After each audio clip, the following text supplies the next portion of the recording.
It's not about forever in the future. It's about the intensity of now, what you bring to the party now, and what you have been through. There is a kind of broader category truth, which is that since we know about human endeavors, there has been this need for people to have jewelry that is totemic, that represents things. We see ancient burial sites with beads and things in them, also in many cultures, gold in pre-colonial. I think there is a kind of underlying truth about having jewelry as symbols of meaning.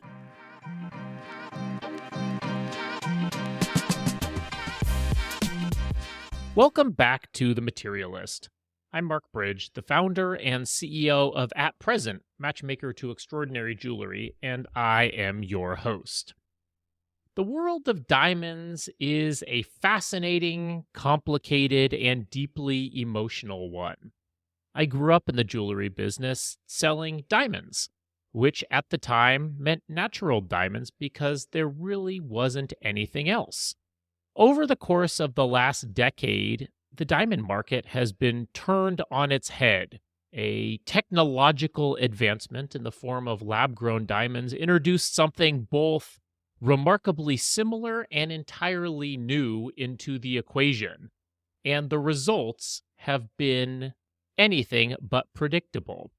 As we're in the middle of a transition between what was and what will become, I wanted to talk with someone who has a unique vantage point, Sally Morrison.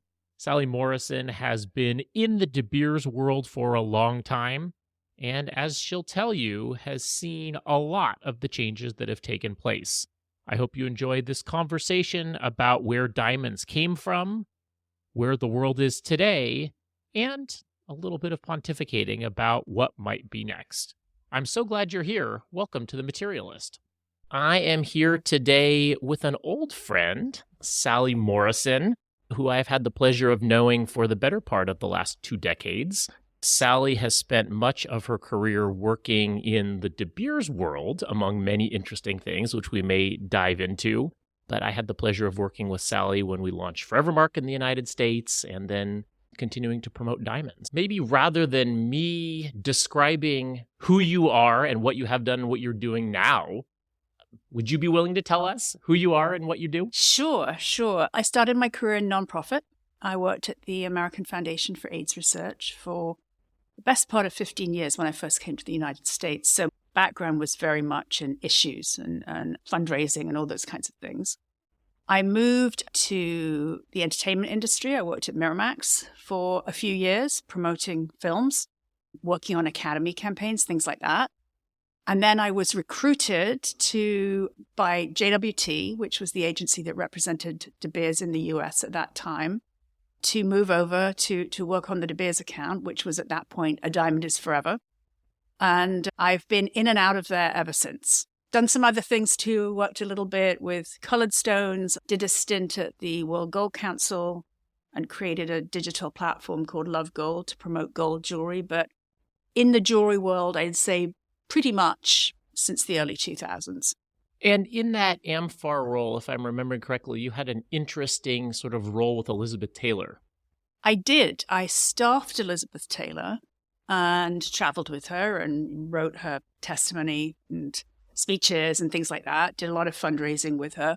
And in fact, after I left the American Foundation for AIDS Research, I went on to work with her as a client. So I also did work on some of her brand work, the perfume, those kinds of things. Was with her a long time. It was white diamonds even as a perfume. Exactly. White diamonds is one of the great success stories of celebrity fragrances. And she was obviously one of the first, if not the first. And today you have a really interesting role with De Beers. What are you doing today? Today I'm working on the category. So De Beers is now very focused on promoting the diamond category as a category, mostly in the US, but also some global projects. And very excited to be back and in it. We're in the eye of the storm at the moment, but I think it's at times like this when, honestly, we're all pushed to do our most creative work. So it's a challenge, but I think it's an exciting one.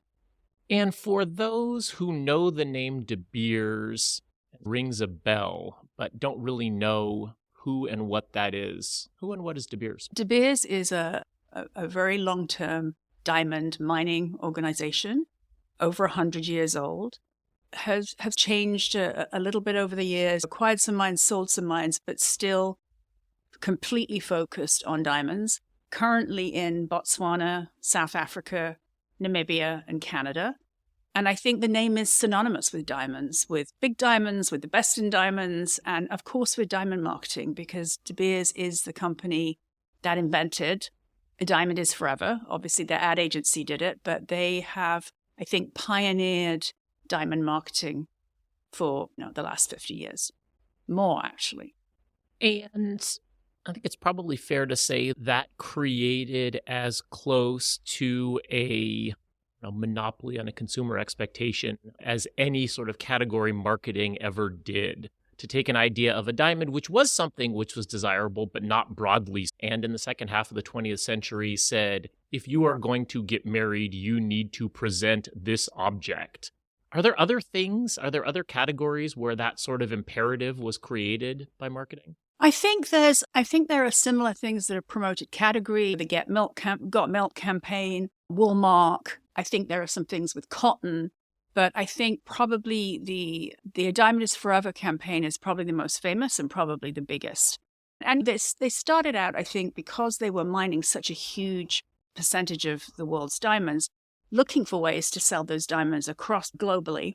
I think De Beers was one of the first entities, for example, that did product placement in films and things like that. So they, I think, invented a lot of what we think of now as go-to marketing 101. And how? What was there was some sort of an emotional hook there that they were playing off of, right? I don't know whether you would agree, but it seems like marketing can do half of the lift, right? You have to touch on a basic human desire or emotion. And then the payoff is this product. Is that how you think? I think that's exactly how I think about it, because the company has always been extremely focused on consumer insights, and consumers change, right? Consumers change over time. But I think that the initial insight was to do with people wanting something of enduring significance to represent what they thought of as a lifetime commitment to another person. That was translated into, that idea or that insight was translated into this incredible strapline, A Diamond is Forever. Now, interestingly now, when we talk to consumers today, they have a little bit of a different take, and the insights are a little bit different. We did quite a lot of work with a pre-bridal audience last year in our work with Signet. And what's interesting is, in the past, when people wanted to commit to another person, they were very focused on that concept of forever. It was going to be looking forward into time with no end. Young people today think about relationships in a little bit different way. And it's not that they don't fall in love, and it's not that they don't want to make a commitment, but they're much more interested in the journey they go on in order to be ready to commit to another person. The changes they make, the growth they go through, the sort of self-actualization, and then the growth that relationship goes to. So it's all about them being ready to make a commitment to another person, being the best version of themselves, and the other person being the best version of themselves in order that this relationship can have this sort of intense meaning. So for us, when we were that was really a kind of new thought for us when we were talking to all these young people in groups last year. And when you look at the Signet campaign, which is called Worth the Wait, and Blue Nile and Diamonds Direct, so they have many brands in their portfolio. And we were trying to look at this whole bridal audience with them and understand what can the diamond do to answer an emotional need that people have today.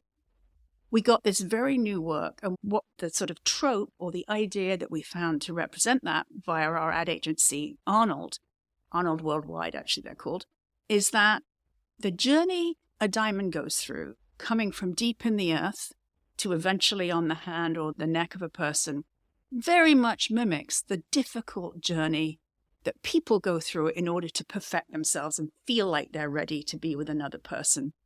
So again, it's not about forever in the future. It's about the intensity of now, what you bring to the party now, and what you have been through, both individually and as a couple, challenges, the difficulties, being under pressure, being tested, all these kinds of things. And that idea of a diamond journey really resonated with that audience. It's a very new way of looking at the category. It's interesting because it is the object, and for a long time it seemed like we talked about nature of the object. This thing is rare, or this thing is beautiful, or this thing came from a particular place. This is paying some regard to that, but it's saying that the way in which it was brought into the world is meaningful, which seems like a little bit of an evolution of the way in which it's talked about. I think it's certainly layering on. The idea of it coming from deep in the earth and being a sort of natural product, something that the earth created, was very important. But it was certainly that I think you're right, the shift was the journey for it to come to you and all the things that went behind that. So the sense of forever going back in time rather than a relationship forever going forward. That's, I think, the shift. Now, I think beyond that, there is a kind of broader category truth, which is that since we know about human endeavors, there has been this need for people to have jewelry that is totemic, that represents things. We see ancient burial sites with beads and things in them, also in many cultures, gold in pre-Columbian, all that sort of thing.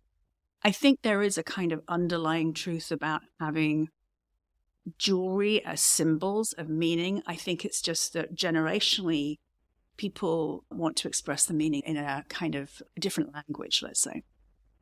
And where does the value come from, right? The title of the podcast is The Materialist, and it's this sort of investigation of here is an object that we imbue with value. Mm-hmm. And there's lots of different strands. There's lots of different ways in which we imbue it with value. It seems like some of it is internal. And I think a lot of what you're talking about is this is meaningful to me because of where it came from and how it was made. And some of it is also external, right? It is a signaling mechanism for this is who I am. This is what's important to me. This is who I want to be in the world. Is that right? I think it's both things. I think that for many people, a big engagement ring has status value, right? We live in the Kim Kardashian culture where everything is sparkly and everything is bigger and everything is more expensive. And I think that a lot of the interest, frankly, in lab-grown diamonds has to do with the fact that at a price point, people can get something bigger. And so satisfies the need for a kind of, badge value. I'm important because I have a big ring, or I count because I have a ring, or this relationship is important because I have a big ring. But I think for some people... I love you so much that I'm going to buy you this large thing that is impactful to me. Yes, exactly. And I think there's also a kind of another group of people who are very interested in natural materials, not just necessarily interested in diamonds, but interested in sapphires, interested in rubies, interested in semi-precious stones. We see this enormous excitement about crystals and meaning in this pre-bridal generation. So I think for them, it does matter that it comes from the earth. It does matter that it's been through this journey, because that for them is always going to be more both actually and symbolically meaningful than something that was made, say, in a factory very quickly. Now, both things are okay, right? That people need different things. I think that's absolutely right. But then it gets to how do you value those things? And you have a couple of ways in which value is assigned in the world. Ultimately, I suppose if you ascribe to standard economics, you believe that the price is where supply and demand interact.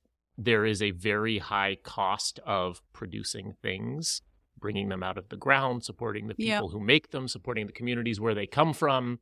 And okay, that's fine. If you have a demand side that goes, oh, all right, I see value in that. You have on another side something that's effectively 3D printed in a factory, and the cost of that has followed the technological curve and has become exponentially cheaper. How do you think about that demand side, right? I have to believe that this is worth something, and that has to be supported by some pillars. It's a good question. How do we think about it? I think we're trying to speak to those people through category marketing. I think what's really important to us is that we make it clear to people that those two things are different, that you can actually tell the difference. I think some of our colleagues in the lab-grown community has blurred that a little bit. I also think that there's a kind of default belief amongst some people that it must be more eco-friendly somehow because it's made in a factory and it does involve digging a hole in the ground. And at that point, I think we have to have the big conversation with them about really what you reference, which is all the things that natural diamonds do for communities where those resources are very well managed for the benefit of all the people that live there. So that's one point. I think the other thing is that one shouldn't assume just because something is made in a factory, it doesn't burn up a lot of energy. And we can talk about all the fossil fuels that go into promoting, to supporting those factories in China or India or wherever they're being made. So I think our interest is explaining to people the difference, making it clear you can tell the difference, that there is tech that will very simply distinguish between the two things. And at that point, I think we have to hope that people will make a kind of a sort of empowered choice. Now, in terms of supply and demand, diamonds are valued relatively because of their rarity. They are a finite resource. They will run out at some point. There are not going to be any more natural diamonds made. Lab-grown diamonds are going to be, I'm sure, a lot continue to be made. So that sort of value proposition has to do with the sort of absolute rarity of the product. On our side, I think we're just trying to speak to people about the differences between the two things, and we're going to have to let them make a choice. And is the idea that you see a bifurcated market going forward? I think that the other piece of your sort of background that's interesting is that you ran a lab-grown diamond business for De Beers for some time. I marketed a lab. I didn't actually run it. Yes, I did. I think the market to an extent has already bifurcated because it's exactly what you said, right? With any new technology, as people get better at managing it, it becomes more efficient, the product becomes cheaper. And we've seen that. We've seen that over time. And I have no reason to think that's going to stop. Where it's going to bottom out, who knows? But people get better at running the machines, managing the various recipes and so on.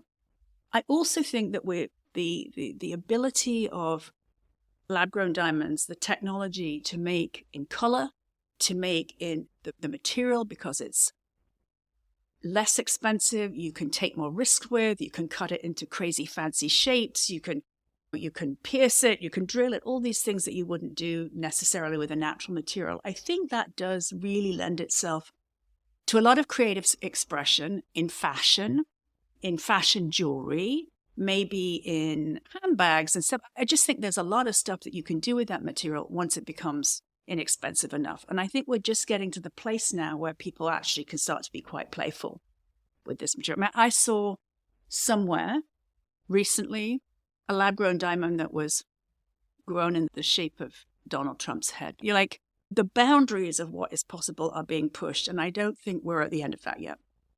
And how much signal value is there in me saying I'm choosing one product over another? I'm thinking about the paradigm shift that happened in the watch business in the 1960s and the 1970s. And the Swiss watchmakers for a long time sold a product on the basis of accuracy. We make the most accurate watches in the world. And then some technology that they actually invented in quartz crystals that are powered by a small integrated circuit and a battery came along and obliterated their traditional basis of comparison. And all of a sudden, you could mass produce watches in Japan or in Hong Kong for a dime a dozen. And it looked like the Swiss watchmakers were going to get obliterated. We are the world's best buggy whip manufacturer. History shows that's actually not what happened. The market changed. And instead, what they said was, this is not about telling time. This is about telling who you are. And it's about a feeling to yourself. And it's about a signal that I want to send to somebody else. The watch that I'm wearing, which is 12 years old, tells far worse time than the 6-month-old iPhone that I have. Right. And the watch that I'm wearing is far more valuable to me. But I can show it to you. And I can show it to myself. How important is that there is actually that signal there? The thing that I worry about with natural diamonds is if I care about this and I'm buying it because it's important that I'm a big shot and that you know it, how do I communicate that to you? I don't know that you do communicate that to me other than through brands. I do think, though, there is this sort of movement to what people are calling quiet luxury, right? And I'm not sure that's the great term, but right. I think there is a kind of, there is a thing in the culture where people want to have something authentic, natural, real. It's not necessarily that they want other people to immediately see that. They want to know they have it themselves. So I think there's something there which is not about badge value, actually. It's more about you knowing you have it, which is the same as somebody having, an incredible Loro piano suit or Bottega Veneta, which is not signed and never had a logo on it, but it's the most expensive cashmere in the world. Yes, but I think what the distinction there is the people that I care about knowing will know. And all right, you see the glyph on this object or a tag, and that's meaningful to a certain degree. I don't know. I'm curious about this idea. It feels that there's absolutely personal reasons why we buy things. And I think if we get rid of the signaling mechanism, we're only standing on one leg. And I think that's a hard thing to do. And I think it's one of the reasons why it's been very challenging to market brands in diamonds. Because they look so similar. Okay, Tiffany does get a premium for a diamond that comes in a blue box. But what is the premium? I don't know, 50% or something over what you would pay somewhere else. Whereas the premium of a Birkin over a brand X handbag is many hundreds of times. I don't know. I'm just always been fascinated by this sort of question of one, brand value in diamonds. We've talked for decades about we need to sell branded diamonds because we need to get out of this trap of commoditization. Agree, and in order to have a compelling brand with a high equity value, I think there are certain elements you need. I think a lot of it does come into the design and the setting, and you're buying into that sort of, I know when I see a piece of jewelry from Jessica McCormick, that's where it came from. I know that design, I know that motif, and I know it's a natural diamond because she doesn't work in anything else. I think some of it comes down to design. I think there is probably some more interesting work we can do by incorporating rough. If you look at the De Beers Jewelers brand, they have a very sort of iconic collection called Talisman, which includes rough crystals, tumbles, materials, that sort of thing. And I think there may be more that we can do in both rough and semi-polished. I have a natural diamond necklace, which is beads, not necessarily super high quality diamonds, but they're faceted beads. I think there may be something there as we move on, because the LGD rough will never look like that, right? It comes out as this sort of little wafer, sort of square thing. It's never going to come out in those interesting crystalline kind of shapes and strange off colors and stuff like that. So I think there is something about incorporating rough. There used to be a brand a long time ago at Bergdorf Goodman called Diamonds in the Rough, and I always thought that was a kind of fantastically interesting thing because it was offering people, again, a kind of a quiet luxury, right? That most people wouldn't necessarily know that was diamonds. But now, moving forward in this world where we're competing with LGDs to a large extent, it's something that natural diamonds can deliver that LGDs just can't. They're never going to look like. They look blocky and black, and it's not that appealing. Yeah. There is, I'm chuckling a little bit because there's a little bit of irony in all of these things, that all of the standards that De Beers has set over time have then been raced to catch up on by whoever the imitator was. The 4 Cs was a way of making the market free from commoditization and things up. And then that led to diamond trading lists and working the beauty of it. And then for years we talked about this is the most beautiful thing and it has the most refraction, it's the most scintillation, it's the most beautiful. And then that was obliterated by the commoditization of it. I don't know. Maybe it's just that I am fascinated by the theory that we start with the desire for authentic things and then the market inevitably catches up with it and renders it interchangeable and cheap. It's a dynamic thing, right? It's going to change all the time and people change. And I think that's actually one reason why it is so important to talk to consumers and listen to them, because we we're marketers. We're not magicians. We can't make people think something that they really don't believe. So you have to figure out what they really believe and build a proposition on that, which is, I think, what we're doing very much now. And I think, as I say, I think that the campaign we did with Jared K. Zales really was interesting from that point of view, because it looks very different from any bridal advertising for jewelry that's gone before. And it seems to be very resonant with people. So it's about listening to the consumers and hoping that you can pull out from what they're thinking and feeling something that your product can satisfy. What does the world look like 10 years from now if you're successful? I think, good question. First of all, I think it's really important that we rebuild an emotional connection with natural diamonds that is democratic and open to everybody. I don't think people should feel that this is for rich people, this is for people with less. I think we need to be able to offer that special emotional connection to this sort of magical resource to everybody, which is, I think, really what a diamond is forever at its best did very well. I think that people felt that kind of emotional satisfaction, whether it was a little tiny quarter carat and a little tiny pendant from a discount store, all the way up to graph. And I think that's really important, because I think that's modern. And there was, in that democratic sense, a way still of emphasizing that hierarchy. And buying a 25 carat vivid yellow diamond, that was demonstrably different than somebody's quarter carat. But I don't think that the small, sort of less clean stone was diminished. I think that people still connected with their own piece of jewelry because it was a kind of receptacle for their kind of emotional connection to people. We have to get back to that. And I think we have to make sure that it's really accessible, because I do think now it's a generation where they don't want to think so much in terms of elites. It's about authenticity rather than hierarchy. Maybe, but we also mentioned earlier that we live in a Kardashian world where there is an awful lot of signaling. And I don't know, I went down a rabbit hole last night of YouTube influencers, which was a terrible decision. But all of these 20-year-old kids who are making enormous amounts of money on YouTube are like buying Rolls Royces, which is the symbol of the old, British aristocracy. So I don't see any indications, or too many indications, that we're moving to a post-bling world, are we?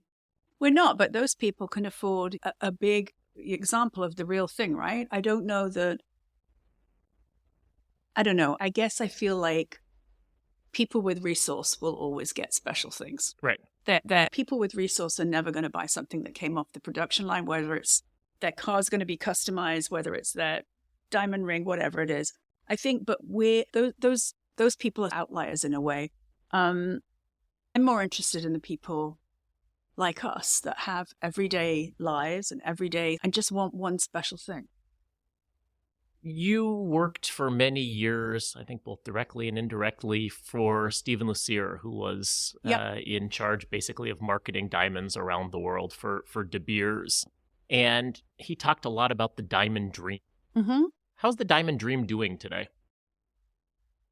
I think that the diamond dream was very quiet for a while. I think that the diamond dream was something that, again, through that consistent consumer research and new campaigns every year, a diamond is forever really held up, made visible. And I think the fact that we're now, as De Beers, very focused on category marketing again is about bringing that back to people. But I don't think it's going to be like it was in the past. I think it's really important for all of us in the jewelry industry to constantly question what we're doing and listen to the consumer. And we can't do the playbook that worked 20 years ago is not going to be the playbook for today. The world has changed, communications have changed, the way people feel about relationships has changed. So we're going to have to evolve. So I think we believe in the diamond dream, but I think it's something a little bit different than it was before. I think it was historically quite a bit about status and badge value, and now it's about something connective and meshing with people's emotional life in a bit more of a less showy way, maybe. How do you think about telling that story, right? It used to be that everybody watched television. We spend a whole bunch of money on primetime ads, and we have the Philharmonic playing some, emotionally resonant music, and the shadows dance, and all of a sudden people know about diamonds. My sense is we don't live in that world anymore. We don't live in that world anymore. So I think the routes to market, let's say, for the communications are very different. People are not watching regular television so much. They're listening to influencers. They're on TikTok. I read something just terrifying a few weeks ago that I think 80% of people under 22 take all their primary news from TikTok, which completely freaks me out. But I think the channels are very different. The way that we communicate is very different. Interestingly, we did a holiday campaign called Forever Present that we ran very much in digital channels and with influencers and so on. And that sort of was all about expressing that people want to feel that moment of connection and acknowledgement with another person they're in a relationship with. And it may not be a romantic relationship. It may be a mother to a daughter. It may be a father to a daughter. That people still want to feel like they are really connecting and really being seen and being acknowledged by the person they're in. And again, very much aware that these relationships are not perfect. They're not cookie cutter. It's not the 50s. That bad things happen to people and people change and people evolve, but it's a process and the getting through that makes relationships super meaningful. And they want to, I guess, encode that in a gift that they feel it can hold that kind of meaning. So again, it was a very different kind of campaign. It mostly was on digital and social, a little bit of outdoor, but very resonant with not just actually millennials, but with different groups of people. So I think the message has changed, but definitely the medium's changed too. Are we moving away from the centrality of the diamond, and particularly the natural diamond, as an engagement gift? There was a really interesting article, 3 or 4 days ago in The Economist, and the headline was, "Don't Propose with a Diamond." And it was this interesting analysis, took a little bit of a different spin than a lot of the things that have been written, that said that the combination of the lab-grown diamond plus the natural diamond market has just rendered this sort of an uninteresting gift for engagement. What are they proposing instead? I don't know that they're proposing anything, but it was the argument that you were doing something of meaning, and so the thing should be expensive. And if we obliterate the fact that this is expensive, it's no longer rare and it's no longer expensive, and you might as well just give a tiddlywink. I'm not sure I agree with that. I'm not sure that people feel that. First of all, less people are getting married, right? And therefore we should assume less people are getting engaged. Interestingly, one of the things we've seen in the research is there are more people getting engaged or getting committed, having some kind of commitment jewelry, but never planning to get married. So they're constantly engaged and they're going to be engaged for the rest of their lives. So there's very different kinds of consumer behavior and consumer sort of aspiration. I'm not sure that I've seen anywhere a rise in people doing anything else. That's why I'd be curious to know. There was a tradition, right, in Japan for exchanging watches for many years. So I haven't seen anything like that. Yeah. So I'm not sure anything else has really replaced it. I think maybe just people are getting engaged less. And maybe this just becomes more of a niche product. That there are particular uses for a diamond. There are even more particular uses for a natural diamond. And I'm not sure that it's going to be a niche product, but it wouldn't surprise me if the sort of classic 4-prong or 6-prong becomes less. I think people want to feel they're personalizing for something more. They want something that's not like everybody else has, not like what their mom has. Seeing a lot of designs that are, diamonds in bands, diamonds in more what I would consider more like, for want of a better description, sort of cocktail ring type design. I wonder if it's going to be that people are going to just use this material in a different way, embed it in something different. Yeah. I could ask you 100 more questions about the diamond market because it's just such an interesting market. It's one that I don't think operates like any other. It happens to be one that I have a tremendous personal love and investment in. But I do want to switch topics a little bit to ask about you and how you think about materialism as you have been in this world of shiny things and Hollywood and blinking lights. What do you think about these objects that we sell? I'm very interested in design, very interested in design. I value that some of the things that I bought for myself, I value very much because I value the artistry in them or the imagination of the designer, the aesthetic. I have some rings from Elena Vozzi that I love very much because they're so specific and so sculptural and so forth. So for me, I value things a lot to do with, I would say, the artistic expression in them.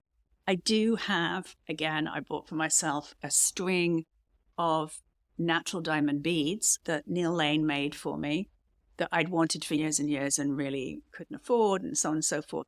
And again, to me, the value is that I know it's diamonds and probably most other people don't. And I just remember many years ago, when I was actually at AMFAR, I had a meeting with Mirella Agnelli, and who was an extraordinary, great beauty, collected all sorts of beautiful things, had incredible art in her apartment, the whole thing. This is the Fiat family. Yes, Yep. the wife of Gianni Agnelli. And she came to the meeting in this completely simple dress with this big, giant string of red beads, and they were rubies. And it just blew me away. And I was really young. I was in my 20s. But I remember thinking, yes, you can have these really special things, and they're secret. And I think that's a little bit of a sort of, it's a little bit of that quiet luxury thing, right? It's that little secret thing. So I like things that I feel like, yes, they're mine. I have a charm necklace, and a lot of them open up and they have little pictures and things inside of other people's children that probably from 50 years ago. But just that idea that you can carry things that other people can't access the whole story about it, I think is interesting and exciting. And how do you find those things? Where do you discover things? I think met quite a lot of those interesting designers at Couture at the show in Las Vegas. I go to some of the vintage shows. I have a few people in New York that I really I love their eye, and I go and see what they have. And what else? I'm trying to think. I think there's no shortage of interesting things out there. They find you. I think I have told you, or we've definitely talked over time, that the idea that you had in Love Gold, which was to have a place to discover things, was one of the inspiration points for At Present. Is there a place that can serve as a discovery platform for great jewelry? And how do you animate it? Because I do think that part of our role as marketers is helping people understand this is what this thing is and this is what it does.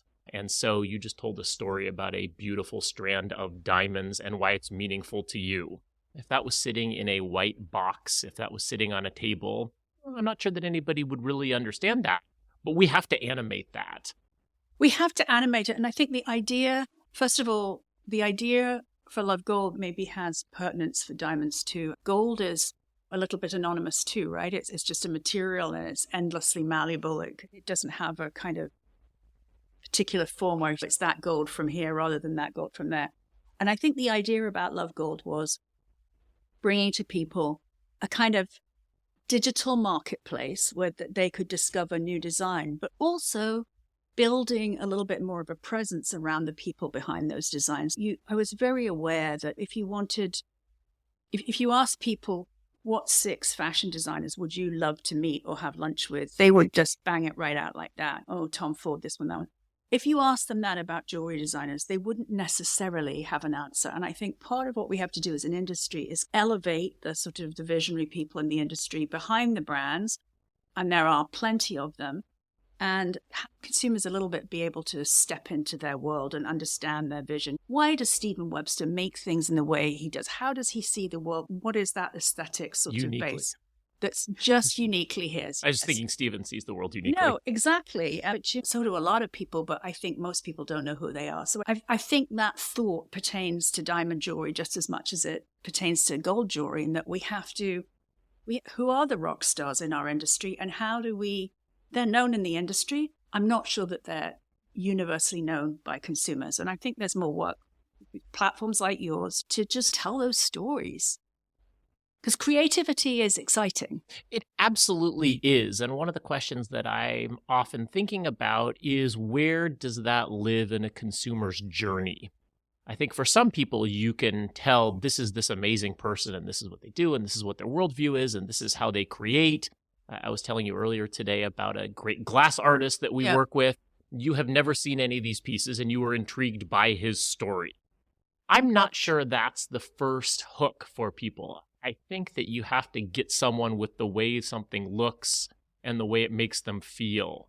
I think design drives desire, but I think attached to that design, we need to build out a little bit more of a story of how that came to be. And that's, I think, where you get into the people and the interesting personalities behind these brands. Who's done that well? Who's done that well? I think Steven's done it well. I think the guys at Horse and Booze have done it well. I think Jessica McCormick's done it well. I think their customers have a sense of who they are and what they stand. It's a whole lifestyle, right? So I think a number of people have done it well, but I think we need to encourage particularly young designers coming into the industry to think about that as part of their sort of overall marketing approach, right? They're marketing themselves. It's a lifestyle, it's a persona, it's an aesthetic. Sure that I appreciated before getting into this end of the business how challenging it is to start as a jewelry designer and how difficult it is to find craft support and materials. And it is still very much this closed world where if you don't have the right introductions, then you get the door slammed in your face. Absolutely. How do we change that? I think it's very much a generational business. And I think if your family isn't in the jewelry business, first of all, it's hard to get materials on memo. It's hard to get entree into workshops, particularly if you only want small runs of things or individual things. How do we get beyond that? I think, interestingly, some of the work that was done post 2020 by some of these brands trying to support a more diverse group of designers goes some way to do that. The kind of things that Tiffany is doing to support those new designers goes some way to do that.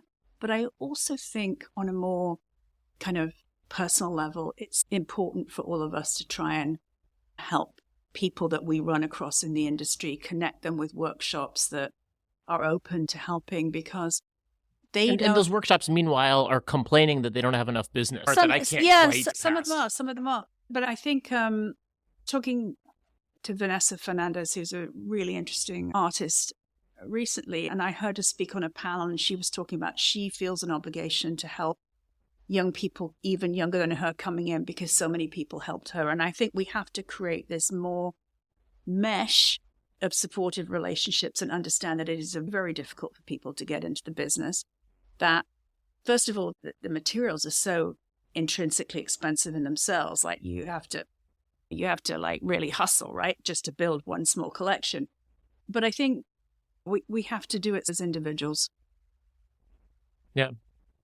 Are there 3 designers that need more exposure that you know of, that to be in front of a broader audience? I think there are tons. We've talked about some of them today, but I think Lorraine West is a very interesting designer, and I think she's somebody who's put time in and worked on this for years and years, and she needs to be exposed to a broader audience. And she works in fashion jewelry as well as fine. Who else? I think that a young guy called Kyrie, who is now being supported by Tiffany, is a very talented guy. Interesting designer that I love in London called Castro Smith, who's built basically a whole brand on the sort of historic art of engraving, and it's incredible. So I think there are a lot. But I think that's where marketplaces, platforms like yours are so important, right? Because people who are interested in this space can browse and may not buy something right away, but they at least have the inspiration and they understand the multiplicity of it and the strength of those sort of aesthetic visions. One of my hypotheses in starting this business was that consumers, and starting with the most sophisticated consumers, wanted something different. They were beyond having the same 5 objects that everybody else has. And I believed that there would be more democratization or more long-tailization of consumer purchasing. And I think over the last 5 years, we've seen the opposite happen. The very large kind of luxury conglomerates have become more powerful. Was I wrong? Was I too early? Is this the wrong question? I don't know. I don't know the answer to that. Certainly the big international brands have incredible power, and they've been very smart in bringing street style and street design up into the higher brands. I'm thinking people like Pharrell, right? And the things he's doing. I don't know. I do think that people still do want, there are people that still want sort of very unique things. I do. I agree that there absolutely are. I thought that would be a faster growing segment, and I'm just always surprised that there continues to be this return to, I want the safe thing.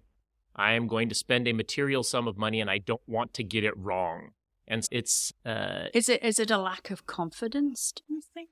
I think it might be. It's the same reason why boards hire McKinsey, right? Because it's like nobody ever got fired for hiring McKinsey. Probably should have. That's probably the decision that they should have been the typification of. But if I buy a love bracelet, I know I am getting an icon. And so I can't go wrong. Whereas, all right, you're telling me about all these designers that are doing interesting things. I don't know. I don't think that the people that I'm going to dinner with are going to know what that is. And I don't know. I'm seeing all these marketplaces where if I don't like it, I can go sell it. Why should I take a risk? I don't know. Maybe... I'm not sure. I guess we have to segment consumers more carefully. So there are people that want things that are instantly recognizable, back to that badge value thing. And there's another, we have to work harder to find those consumers that actually do want something different. And maybe it's not so easy to speak to them because they're the people that are going to estate sales and going to craft markets. And it's not necessarily that people can be easily targeted by media who are doing that. But I think they're there. You're saying, Mark, you want a one-size-fits-all solution to a non-one-size-fits-all problem. Yeah, exactly. I take that. I just don't think we can, but I do think those people exist. I just don't know how to talk to them. I can't answer you how the quick way to find them, but I think they're there. It wasn't the quick way to find them. It just, is that actually a desire, right? Is there that desire for uniqueness? Or maybe that's the overarching question, right? Do people want to be unique or do they want to conform? I think it depends on the people. Yep. I also think that there are people that want to be unique within reason, right? They want to be a bit unique. So we call it in our office vanilla with sprinkles. They want a ring that's not like their mother's, but it should be, the archetype should be recognizable, that it could be a little. So there's a lot of different, I think the answer to the question is there isn't one dominant group of people, I don't think. Yeah. I want to be unique, just like everybody else. That's the vanilla sprinkles. Yes, that's right. Yeah. Or I want that ring, but with two tiny stones turned around a different way, or something like that. Yeah. Then it becomes your own. Sally, thank you so much. You're most welcome. Such a joy to talk to you. Such a joy to see you. So nice to see you. Thank you for all of the work that you're doing to tell the story of why objects are meaningful and why this is the best way to show our love and our affection, and our friendship, and who we want to be as people. So grateful for you. Thank you. That's it for this episode of The Materialist. If you enjoyed this podcast, please like and subscribe wherever you listen to podcasts. And be sure to check out our website, www.atpresent.com, for the world's best curation of the most extraordinary jewelry. The Materialist is a presentation of At Present. We'll see you next time.